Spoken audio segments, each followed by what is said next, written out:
Seja muito bem-vinda, muito bem-vindo a mais um episódio do Diga Lá Podcast. E aqui você sabe, a gente gosta de trocas profundas, onde a gente possa expandir a nossa consciência e hoje expandir também o nosso coração, né, Malê? Seja muito Exatamente. bem-vinda, muito obrigada por ter aceito o convite. Conta um Ah, pouquinho pra gente já do coração, né, dos benefícios dele para além daquilo que a gente já sabe das questões fisiológicas, né, por exemplo. o coração, ele sempre foi um objeto de estudo da espiritualidade, né? Os povos antigos, de alguma forma, eles sabiam que o coração tinha algo diferente dentro deles. Alguns diziam que era a sede da alma, outros diziam que era a sede das emoções. Alguns povos ligam o coração com o equilíbrio da terra. Então, por exemplo, os povos indígenas norte-americanos, eles falam, entre o céu e a terra existe o coração, como quem diz, é o ponto de equilíbrio da nossa existência entre essas duas esferas, né? Feminino da terra e masculino do céu. Então, nós somos a criança cósmica. A partir dessa investigação de o que tem no coração, né? O coração é uma das palavras que mais aparece no Alcorão, por exemplo, né? E isso culminou num estudo muito profundo pelos árabes ali de Dubai, dos Emirados Árabes, de tentar entender, mas por que o profeta Maomé fala tanto de coração? Tem que ter alguma coisa nesse lugar. E com o avanço da tecnologia científica, a gente começou a ter a oportunidade de entender que esse órgão é muito mais que uma bomba de sangue, porque até então a gente conseguia fazer ali um eletrocardiograma, conseguia fazer alguns exames de imagem e achava que era isso, ele bombeia sangue e está tudo certo. Com o avanço tecnológico, a gente consegue detectar uma rede neural específica dentro do coração, que são formadas por 40 mil neurônios, e esses 40 mil neurônios são específicos do coração, não existem em nenhum outro lugar do corpo humano. E eles fazem uma comunicação muito intrínseca e muito profunda com o cérebro e, consequentemente, com todo o corpo humano. Então, aí está a chave de por que, que os antigos enxergavam o coração como esse lugar de harmonia, que seria o nosso maestro capaz de harmonizar todas as nossas esferas humanas, a emocional, a mental, a física e também a espiritual. Então, é um órgão que engloba tudo, ele dita o ritmo do nosso corpo e da nossa vida, né? Quando o ritmo dele não está muito legal, a nossa vida também não fica muito legal. E acredito que com o avançar da tecnologia, a gente ainda vai descobrir muita coisa interessante sobre o porquê que intuitivamente os antigos já sabiam que existia algo muito especial nesse órgão. Ô, Malê, e outra coisa, a gente tem ouvido, não sei se você percebe também esse processo, cada vez mais as pessoas falando, ouve seu coração. Acho que a gente sempre se falou muito isso. Ouve o seu coração, segue o seu coração. É, esses antigos mesmos, né? Jesus, por exemplo, apontava para o coração, se Isso, falava exatamente. muito disso. A gente foi perdendo um pouco, mas sempre tipo, ah, não, o coração é seu guia, como algo, não sei muito explicar não, mas já que dizem assim, né? E Exato. por que isso, esse retorno para esse lugar agora e a importância de realmente ouvir o coração? Porque antes dos gregos, a gente tinha o coração realmente como a sede da alma, das emoções. Tem alguns povos em que a escrita deles não é uma escrita baseada no alfabeto como o nosso, como o grego. Então, por exemplo, os chineses, é, hebreus, que são povos em que o mesmo símbolo ou letras servia para mente e coração. Eles já entendiam que era uma coisa só, né? Eles já entendiam que de alguma forma existia uma conexão.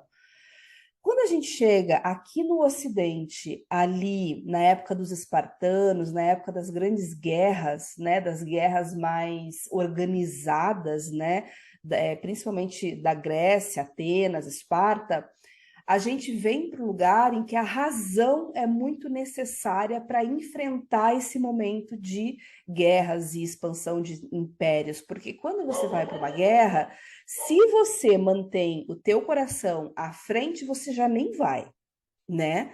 Então eles abafam o coração, trazem lá verdades como penso, logo existo, né? Depois disso, mas mantém essa verdade durante muito tempo, e aí a razão ganha esse status de diferenciação de por que somos humanos. O que nos diferencia dos animais? Somos humanos porque pensamos. Os animais não pensam, os animais também sentem, mas os animais não pensam. E a gente passou por um longo período desde aí, dizendo que somos especiais porque pensamos, né? Então, deu uma conotação muito profunda para a mente racional. Com o avanço da ciência, a gente começa a entender que esse excesso de raciocínio não garante felicidade. Teve um determinado momento em que pensava-se que pessoas com altas habilidades ou com QI muito alto eram pessoas geniais em todos os aspectos. E de repente eles começaram a perceber que o QI não simbolizava a felicidade. Ou seja, pessoas muito inteligentes, altos executivos, políticos muito importantes dos seus países, pessoas com muito poder, não significa que eram pessoas felizes. Quando começou uma baixa na saúde mental da população em geral, ou seja, o estresse se instala na sociedade, opa, se o estresse se instala, a produtividade cai, e estamos num sistema capitalista, né? Se a produtividade cai, isso é um problema. Volta para o laboratório, então vamos entender, porque racionalmente as pessoas sabem o que fazer para ser feliz. O que está faltando? Aí nasce o QE, que é o quociente emocional. Ou seja, só o QI não garante absolutamente nada relacionado, inclusive, a sucesso. Tem muitas pessoas com altas habilidades que não se encaixam na vida e não conseguem ter sucesso financeiro, sucesso afetivo, né? E quando nasce o quociente emocional, a gente começa a ver as habilidades que essa pessoa tem em três tipos de inteligência. A inteligência a intrapessoal, você com você mesmo, a inteligência interpessoal, você com o outro, e a inteligência existencial, ou seja, você como um todo, com o inconsciente coletivo e tudo mais. A partir do momento que a pessoa consegue desenvolver essas três inteligências, ela começa a ter um quociente emocional mais desenvolvido. E esse quociente emocional é o que vai fazer a felicidade acontecer. Vai fazer o estresse baixar e a felicidade acontecer. Então, aí, a partir dali, a gente começa a associar de novo felicidade a coração. E aí, Né? Malê, muito se fala da inteligência emocional, né? Você falou do Isso. quociente emocional. É sobre isso? O que que é a inteligência emocional? Explica para a gente, mostrando o seu ponto de vista. Isso, não é sobre isso, tá? Então, nesse momento, quando a inteligência emocional vem, ela vem especificamente com o objetivo de te retornar o mais rápido possível para a produtividade. A gente tem na sociedade um mindset realmente muito instaurado que pessoas felizes são pessoas produtivas. Então, a gente vê, às vezes, pessoas com um transtorno maior de depressão, com outros transtornos que as impedem de ser produtivas, e a gente chama isso de doença, a gente chama isso de transtorno, né? Então, essa associação direta de a pessoa estar bem, ela é uma pessoa produtiva, é o dito do neoliberalismo, do neocapitalismo, que fala assim: se você não estiver produzindo, você não é feliz. Tá. Então, nasce nesse momento uma gama de estudos que, inclusive, são bem questionados por alguns psicólogos, algumas linhas modernas da psicologia, inclusive, são bem questionados, porque são linhas de lidar com as emoções com esse único objetivo, tem que ser rápido, eficiente e te devolver para o trabalho. Pronto, final. Então, a gente tem linhas da psicologia que, por exemplo, que são bem famosas hoje em dia, que não se importam nem o que aconteceu no teu passado. Eu não vou olhar para os teus traumas, eu tenho que achar um jeito de te devolver para o trabalho rapidamente, porque essa linha, inclusive, nasceu de um pedido do governo inglês que estava com altíssimos índices de pessoas em situação de estresse. Então, questiona, inclusive, se os resultados científicos dessas pesquisas não foram direcionados, mas é um papo bem profundo. A partir dali, a gente tem uma parte da sociedade que se encaixou de alguma forma robotizada, ou seja, a inteligência emocional, ela vem para robotizar suas emoções com esse mesmo fim. Você precisa voltar a trabalhar o mais rápido possível, por favor. Então, vamos dar um jeito de não fazer você entrar no drama, ou seja, nas tuas questões existenciais, nas tuas questões de essência, nas tuas questões de passado. Esquece isso, não importa o que aconteceu com você. A gente tem que dar um jeito de fazer você aguentar o seu chefe tóxico. A gente tem que dar um jeito de você aguentar o sistema que faz você trabalhar X horas por semana e você precisa estar feliz ainda trabalhando. Aguentar um ambiente de metas draconianas, em que é impossível de cumprir. Então, a gente entra, né, nesses saberes direcionados a isso. Paralelamente, começa a nascer uma vida por propósito e começa a acontecer pelo esgotamento emocional, mesmo com a inteligência emocional a toda, né? Famosa e muita gente lidando com ela, o esgotamento emocional continua acelerado. Os índices de depressão e ansiedade continuam crescendo, independente dessas novas técnicas, né? Que são técnicas que a gente chama de hiperracionalização do sentir. É você pegar o teu sentir do dia e planilhar.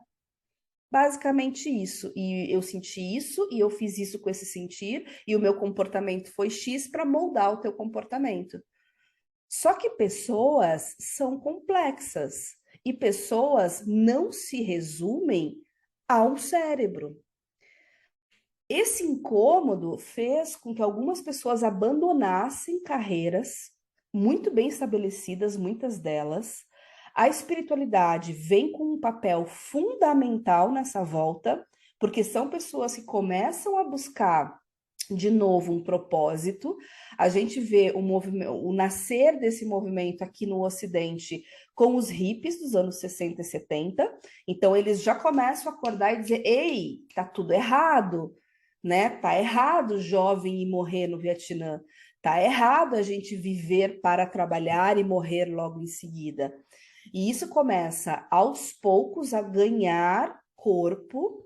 E o lugar que a gente encontra como resposta acaba sendo o coração. Por quê? Porque o coração, ele acaba sendo a sede do que a gente entende como unidade.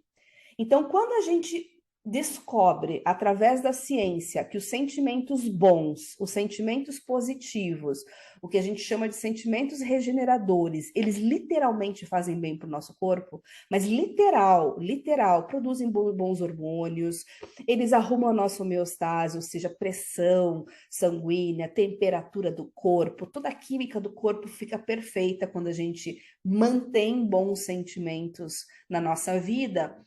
Quando a gente se liga disso, a gente, poxa, mas eu não encontro esses bons sentimentos aonde eu estava. Eu preciso de achar um outro lugar. E aí a gente começa a formar tribos de pessoas que estão nessa busca por uma vida em que eu seja imersa em bons sentimentos, que eu seja imersa em fraternidade, igualdade, apreciação, gratidão, alegria, que são os sentimentos que me mantêm num estado pleno, num estado, né, pleno fisicamente e, por consequência, facilita a espiritualidade. A partir dali, a gente começa a entender que o cérebro, ele é dual, literalmente, né? Eu sei que ele é dividido em dezenas de partes, mas se você vê ele grandão, a gente vê duas partes. Então, A espiritualidade já falava que o cérebro simbolizava a dualidade, né? O Drúnvalo Melquisedeque tem vídeos que ele explica isso muito bem, que quando a gente tá só na cabeça e a gente pensa na paz, a gente gera guerra, né? Porque é tudo dual, né? É tudo ao mesmo tempo. Quando a gente traz a consciência de que existe todo um sistema nervoso ligado ao nosso coração, e que esse coração ele acaba sendo o símbolo da unidade, porque ele é uno, ele é um órgão só, né? Então ele faz essa unidade, a gente começa a caminhar por uma construção de mundo em que essa unidade seja real. Essa unidade, na ciência, a gente chama de coerência, que as coisas elas sejam coerentes, ou seja, que o meu campo físico, o meu campo emocional, mental e espiritual estejam alinhados. Porque o que a gente vê hoje na maioria das sociedades é o meu campo físico, mental e até emocional estão alinhados. O espiritual falta, e é o espiritual que traz os valores elevados, que traz os valores sociais mais elevados. Então a gente começa uma busca por esse lugar. Aonde que é esse lugar? E por que esse propósito, né? O que acontece, né, com o meu coração e como que ele pode me ajudar? Ele te ajuda na medida em que ele é o que eu chamo de um oscilador. O coração é um diapasão. O que é um oscilador? Ou um diapasão? O diapasão é um objeto metálico que parece que tem dois dentes, um garfo só de dois dentes, né? Que quando você faz um movimento ou bate num dos dentes, entre esses dois dentes, ele gera uma frequência, certo? E um ritmo. Quando você aproxima o diapasão de algumas bolinhas que estão penduradas em fios, as bolinhas começam a se mexer sem o diapasão encostar nelas. O que isso significa? Que o som e o ritmo determinam movimentos. Esses movimentos podem ser harmônicos ou desarmônicos. Então, o coração, ele é o nosso maior oscilador dentro do corpo. E os batimentos cardíacos fazem a frequência. Quando a gente está imerso em sentimentos negativos, a gente está em estresse. Então, a gente produz muito cortisol, os batimentos cardíacos ficam totalmente acelerados e descompassados. Como ele é um oscilador, ele cessa a comunicação dele com o cérebro naquele momento, porque o cérebro tem um outro ritmo, digamos assim, e ele começa a desarmonizar todos os nossos outros órgãos. Quando a gente vem para sentimentos bons, que são os valores espirituais, que a gente vê da nova era, que a gente vê de a construção de um novo mundo, né? Tudo baseado nesses sentimentos bons, o nosso coração vai entrar num ritmo perfeito, que a gente chama de variabilidade da frequência cardíaca, ou seja, um tum-tumzinho dele ali fica harmônico. Esse tum-tum harmônico conecta com a parte do cérebro límbico do coração, e a partir dali, ele cria um estado de calma no nosso corpo todo, ele fica coerente. Essa coerência é responsável pela nossa baixa de reatividade, ou seja, eu saio do medo, né, de que tem alguém me atacando, tem alguém fazendo mal para mim, tem uma energia negativa atrás de mim. Eu saio desse lugar de medo e eu faço todo o meu cérebro funcionar com calma e harmonia, ou seja, eu tenho clareza mental, eu penso melhor, né? E a partir disso a gente começa a espalhar para todas as áreas da nossa vida. Então, eu quero isso no tipo de relação afetiva que eu quero trazer. Eu quero manter sentimentos bons. Eu quero isso dentro da minha família. Eu quero isso também no meu trabalho. Eu quero isso na política. Eu quero isso na sociedade. Eu quero isso nas empresas. Eu quero isso no meio da rua.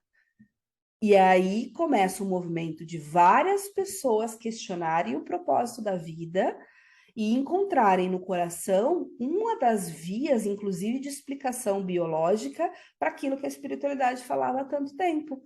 E começa a dizer assim, não, mas então eu quero viver pelo coração. Eu não quero viver pela mente, única e exclusivamente, porque a mente é reativa. Eu vou sair brigando com todo mundo de acordo com os meus traumas.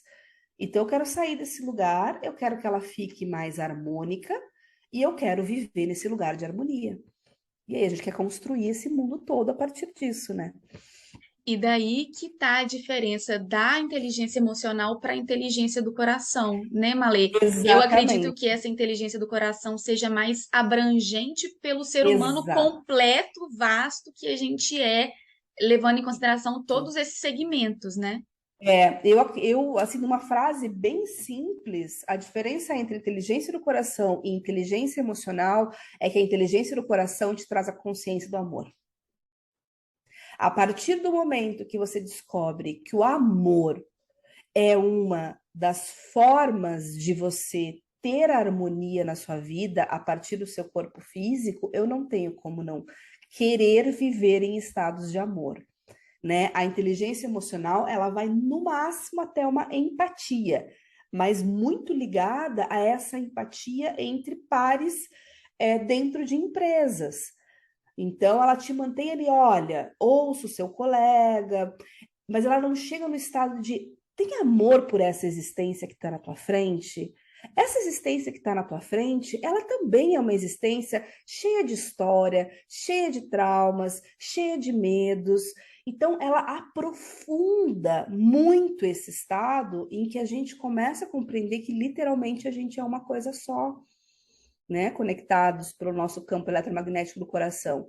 Então, a gente traz uma consciência muito maior de viver entre as pessoas, e não só viver para ter um ganho imediato dentro da minha empresa, por exemplo. Então, essa consciência do amor, ela faz muita diferença dentro do nosso bem-estar e dentro da sociedade que a gente quer construir.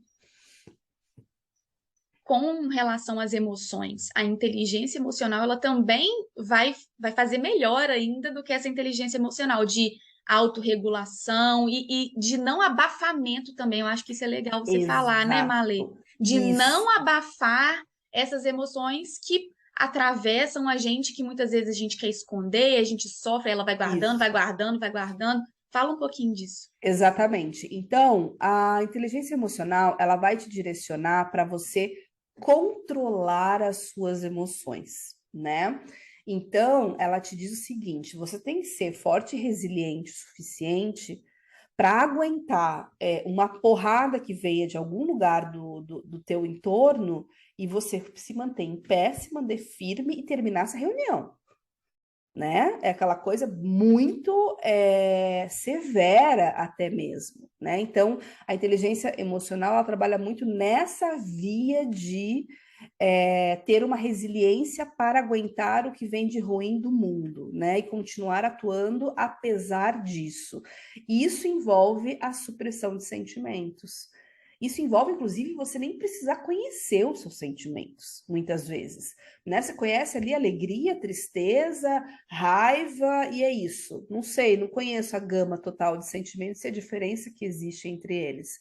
Isso já é o básico. A partir disso, é o tal do engula o seu choro.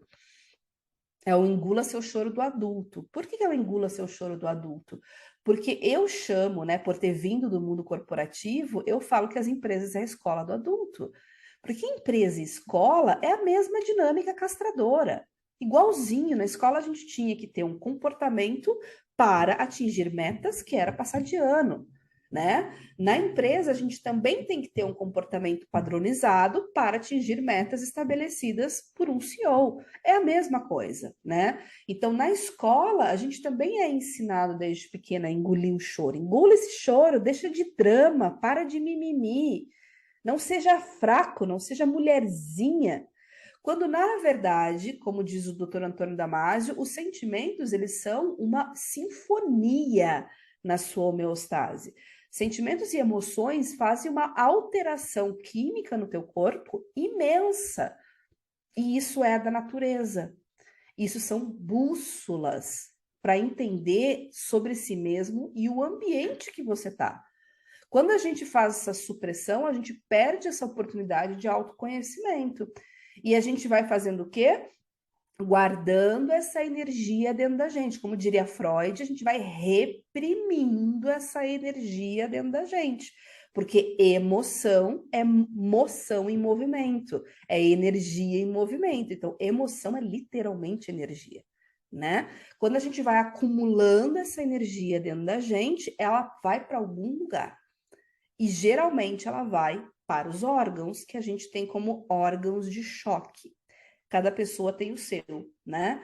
É muito comum o sistema digestivo e é muito comum a cabeça também para situações de raiva, de sentimentos mais que geram uma adrenalina maior, né? Então, enxaquecas, dores de cabeça.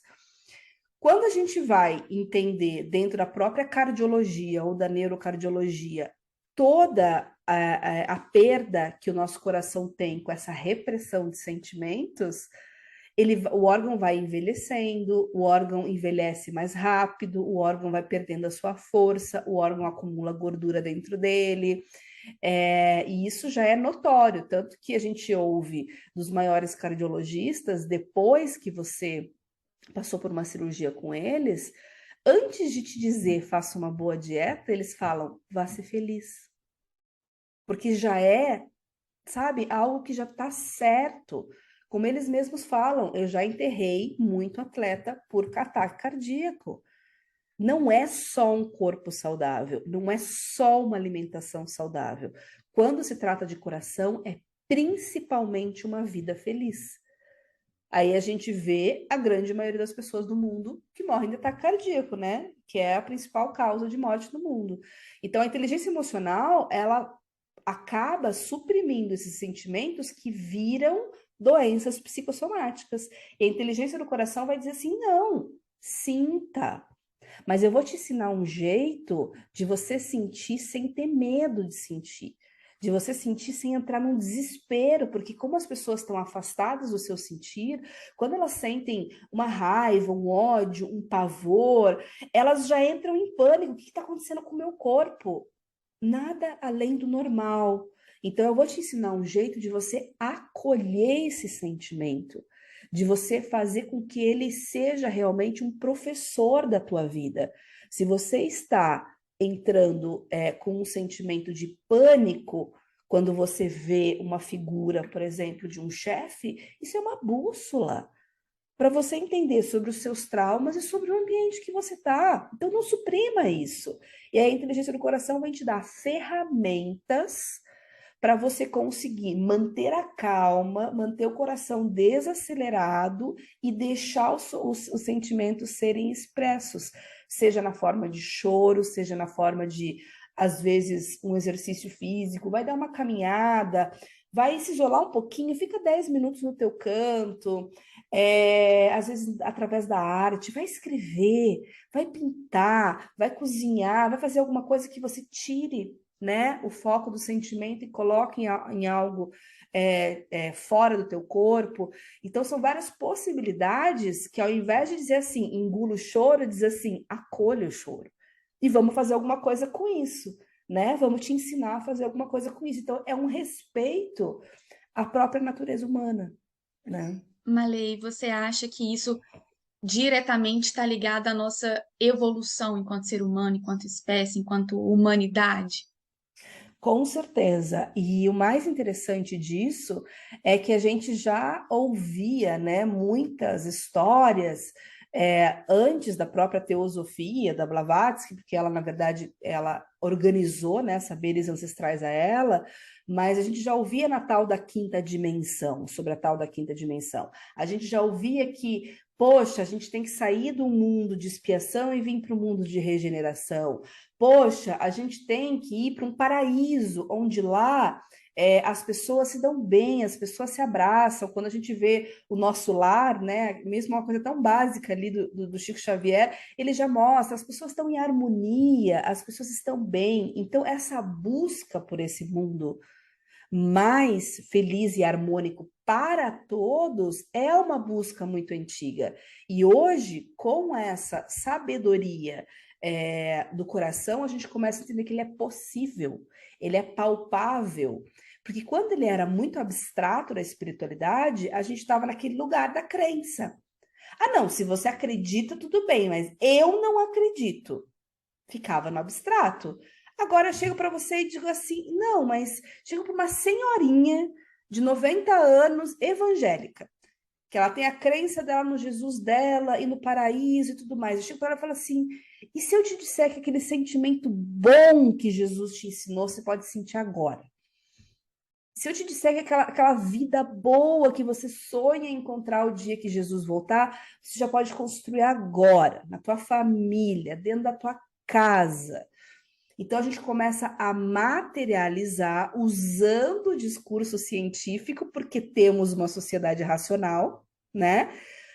E dizer assim, não, não é coisa de gente louca, não é coisa de bicho grilo, não é coisa de jovem místico. Não, é palpável. Tá aqui, ó. Vou te ensinar coisas bem palpáveis. Ah, você quer as pesquisas que mostram que isso é palpável? Tá aqui, tá aqui, tá aqui, tá aqui, tá aqui. Tem lá 600 revisões por pares dentro das principais pesquisas do HeartMath, né? Tá aqui, ó. Tá aqui. Se quer uma universidade envolvida nisso, tá aqui, ó. A Universidade de Stanford, a universidade que mais investe em investigar a felicidade e que mais trouxe a espiritualidade para dentro dela, né? A gente tem monges dando aula em Stanford, né? Então, a gente começa a conversar com essa galera racional e traz ela para o time. Porque a história da nova era não é a gente se fechar em bolhas, é a gente trazer pessoas para nossa bolha. Ei, só que para a gente trazer pessoas para nossa bolha, a gente não pode ser muro, a gente tem que ser ponte. Aí, como que a gente é ponte? Falando com a pessoa do jeito que ela entende.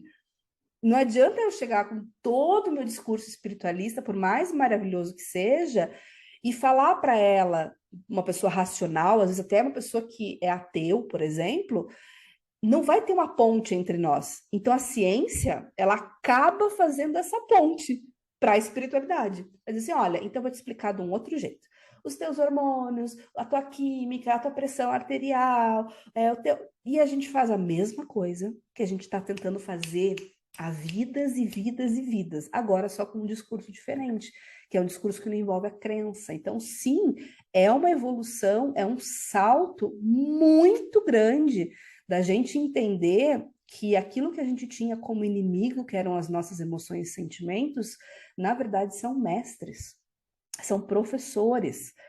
Porque antes eu vivi uma vida inteira, digamos, eu sofri um trauma na infância, né? E o trauma é uma cicatriz no nosso cérebro. Você não cura trauma, você aprende a viver com ele. E de repente, o trauma que eu vivi tinha envolvido uma pessoa de blusa amarela. A minha amígdala cerebral, o tempo todo que ela vê pessoas de blusa amarela, ela vai acender, porque ela, né, ela guarda memórias visuais, então de textura, de pessoas, de tipo de cabelo, de tom de voz.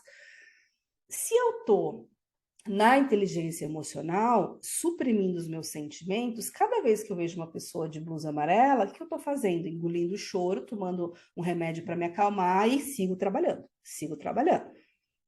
Quando a gente tem a consciência amorosa do coração, o que que eu faço?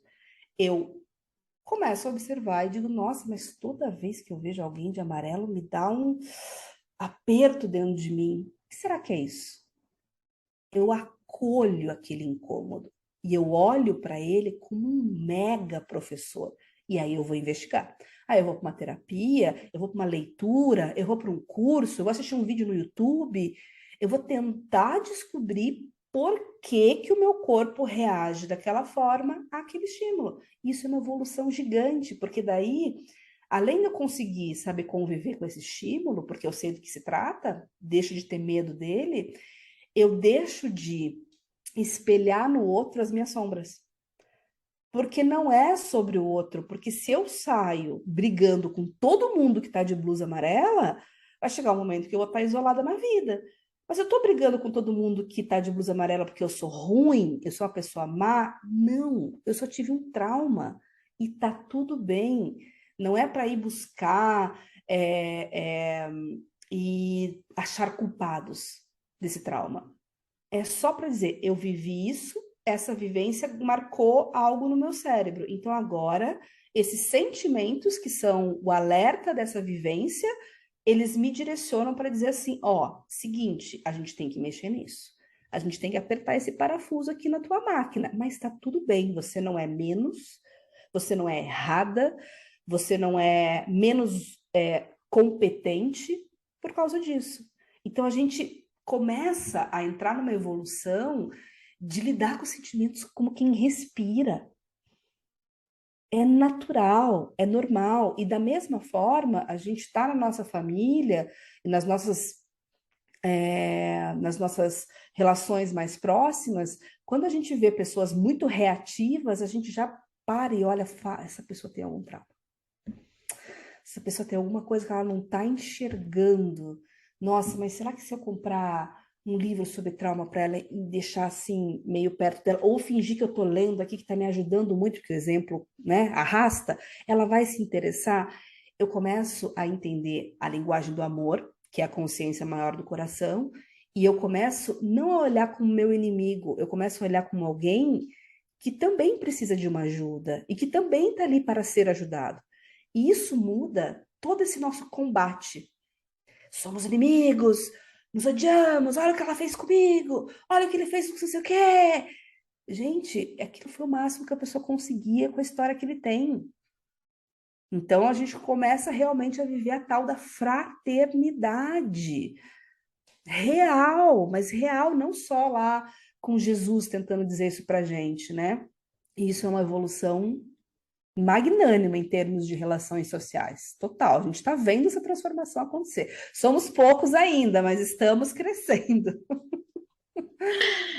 Malê, e Vambora. para a gente finalizar, e eu acho que pode surgir uma dúvida das pessoas que estão Uhum. assistindo sobre, nossa, lindo, maravilhoso, amei, é isso, quero, né? O que que pode se fazer além do acolhimento das emoções para você começar a olhar para o seu coração, entrar nessa coerência cardíaca e você realmente ser fraterno e agir por meio do amor? Eu gosto muito de uma linha espiritualista que se atualizou na Índia, que se chama Heartfulness. O Heartfulness, ele juntou, acho que o que a gente chama de Reiki, Diksha, uma transmissão energética com a autorregulação das emoções por meio do coração, né? Mas a gente não precisa necessariamente ter a transmissão energética. A gente pode pegar a sabedoria, que é a autorregulação através do coração. O que que acontece? Quando você está no teu cérebro, você entra num looping gigante de vários pensamentos muito rápidos sobre o que está acontecendo com você, porque você está tentando explicar para você mesmo o que está acontecendo com você. Então, qual que é a primeira coisa que você tem que fazer? Tira o foco do cérebro. Por isso que a gente fala assim, olha, uma forma bem prática e bem direta, que também é a forma que o HeartMath Institute faz, é a mesma coisa que o Heartfulness, você vai fazer o seguinte, você vai começar a respirar mais devagar do que é o seu habitual, ou mais devagar do que você está respirando agora. Eu não conto tempo, porque cada um tem uma forma de respirar, né? Então, se eu contar 5 segundos para alguém, pode ser respirar muito rápido, para outra pode ser muito devagar. Então, assim, ó, para, observa, faz o pause, que a gente fala na Cabala, faz o pause e observa como você está respirando. Tenta respirar por 10 segundos, 30 segundos mais devagar do que você está respirando. Pode ficar de olho aberto, tá? Não tem problema nenhum. A técnica vai funcionar igual. Aí você vai imaginar o teu coração muito iluminado. Essa luz pode vir de Deus, você pode imaginar teu coração iluminado por dentro, como você quiser, mas você vai imaginar muita luz no teu coração e mantenha a respiração ali. Depois que você imaginar muita luz no teu coração, você vai imaginar que o teu coração tem uma boca, um nariz ali, e você está meio que respirando pelo coração. Você deixa de respirar pela cabeça e começa a respirar pelo teu coração. O que essa loucura faz? Primeiro, você tira a atenção do cérebro e traz para outro órgão. Opa, cérebro, para de pensar aí, agora eu tô vendo aqui um coração iluminado. Parei de pensar. Eu tiro a atenção do cérebro e trago para o coração. Depois eu tiro a atenção da minha boca e da minha respiração do nariz e trago para o coração também. Faço esse movimento 2 vezes. E permaneça ali por mais ou menos 30 segundos, pelo menos, respirando pelo coração e vendo ele muito iluminado. E você pode estar no meio de uma reunião fazendo isso. Os estudos do HeartMath falam que de 3 a 5 minutos por dia já são o suficiente para você entrar num estado de coerência, e o mais mágico disso, por mais simples que pareça, tirar o foco, né, da mente e vir para o coração, esse estado de coerência permanece por horas. Então, é muito fácil, muito simples. Mantenha os olhos abertos, foque em alguma outra coisa, numa árvore, algum ponto, ou feche os seus olhos, respira mais baixo do que você é habituado, traz uma luz para o coração, vê o teu coração iluminado, depois vê o teu coração respirando por ele mesmo e fica ali. A partir dali, o que você vai fazer biologicamente?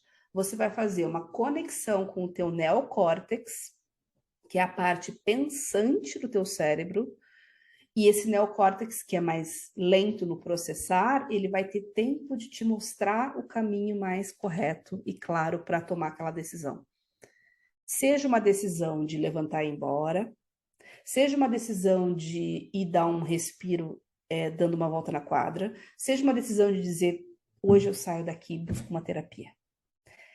Qual for a decisão que vier, é uma decisão clara, não é uma decisão reativa, porque é a decisão reativa que cria os nossos conflitos. Então, esse tempinho que você der entre o que aconteceu com você e a decisão que você vai tomar, você vai fazer mágica na tua vida. Ai, muito lindo. E é importante que a gente se permita fazer isso, né? Sair do reativo Exato. e dar essa pausa, né? E esse respiro, porque tudo quanto é coisa demanda tempo, demanda da sua Exato. energia ali para fazer. Não adianta querer parar de ser reativo, irritado e cuspir marimbondo. Perfeito. Exatamente. Exatamente. E aí a gente faz o quê? Já que a gente está num corpo físico, a gente usa o requezinho do corpo físico, né?